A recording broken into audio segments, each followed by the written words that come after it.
ফরিদগঞ্জের ৯ নং গোবিন্দপুর উত্তর ইউনিয়নে স্থানীয় স্বেচ্ছাসেবক দলের সদস্য সচিব ইমান গাজী ও পৌর স্বেচ্ছাসেবক দলের সাবেক সদস্য সচিব সবুর পাটোয়ারি রুবেলের উপর আওয়ামী লীগ নেতাকর্মীদের হামলার প্রতিবাদে প্রতিবাদ সমাবেশ অনুষ্ঠিত হয়েছে।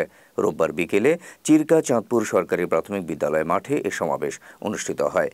এতে প্রধান অতিথি হিসেবে বক্তব্য রাখেন উপজেলা বিএনপি সিনিয়র যুগ্ম আহ্বায়ক শরীফ মোহাম্মদ ইউনুস। এ সময় তিনি বলেন, অতীতের সকল মামলা হামলা হয়রানি ভুলে তাদের ক্ষমা করে দিয়ে আমরা চেয়েছিলাম পারস্পরিক শান্তিপূর্ণভাবে বসবাস করতে, কিন্তু সেই স্বৈরশাসক দেশ থেকে পালিয়ে যাওয়ার পরেও স্বৈরাচারের দোসররা অন্যায়ভাবে এখনও আমাদের নেতাকর্মীদের উপর হামলা চালাচ্ছে। এখন থেকে স্বৈরাচার হাসিনার দোসরদের প্রতিটি অন্যায়ের বিরুদ্ধে দাঁত ভাঙা জবাব দেওয়ার হুঁশিয়ারিও দেন এ নেতা। ইউনিয়ন বিএনপির সভাপতি আনোয়ার হোসেন কালুর সভাপতিত্বে ও বিএনপি নেতা নজরুল ইসলাম নজুর সঞ্চালনায় প্রতিবাদ সমাবেশে আরও বক্তব্য রাখেন ফরিদগঞ্জ উপজেলা বিএনপির যুগ্ম আহ্বায়ক মুজিবুর রহমান দুলাল, উপজেলা যুবদলের সভাপতি আমজাদ হোসেন শিপন, সাধারণ সম্পাদক জাহাঙ্গীর আলম নান্টু সহ বিএনপি ও এর অঙ্গ সংগঠনের নেতৃবৃন্দ। প্রসঙ্গত, সাবেক প্রধানমন্ত্রী শেখ হাসিনার ৭৮তম জন্মদিন পালন উপলক্ষে মিলাদ ও কেক কাটা অনুষ্ঠানকে কেন্দ্র করে নয়াহাট বাজারে আওয়ামী লীগ ও বিএনপির নেতাকর্মীদের সংঘর্ষ হয়।